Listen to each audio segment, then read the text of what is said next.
Welcome to the fourth Saturday of Lent. Today's gospel focuses on the confusion that people had about who Jesus was.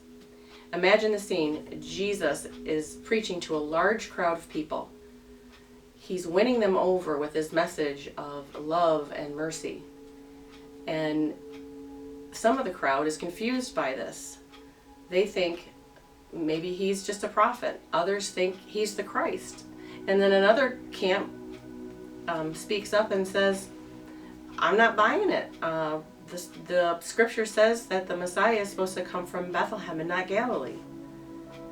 The Pharisees are watching this scene and they're none too happy. They don't like Jesus. They think he's dangerous. They think he's a threat. Earlier they sent their guards to arrest Jesus, and the guards came back empty-handed saying, never have we heard a man speak like this before.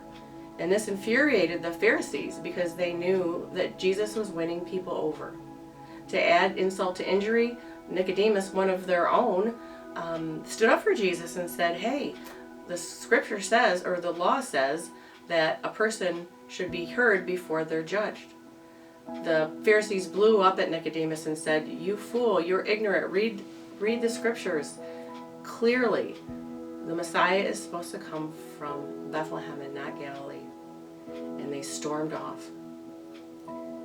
They were so caught up in their preconceived notions about who the Messiah was that they didn't see Jesus, the Son of the living God, standing right in front of them.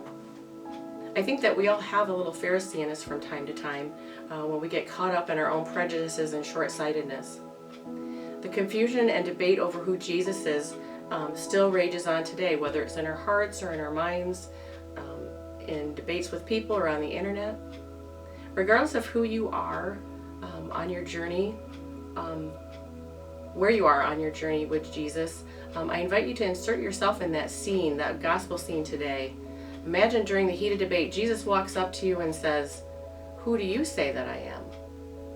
What's your answer? Who is Jesus to you?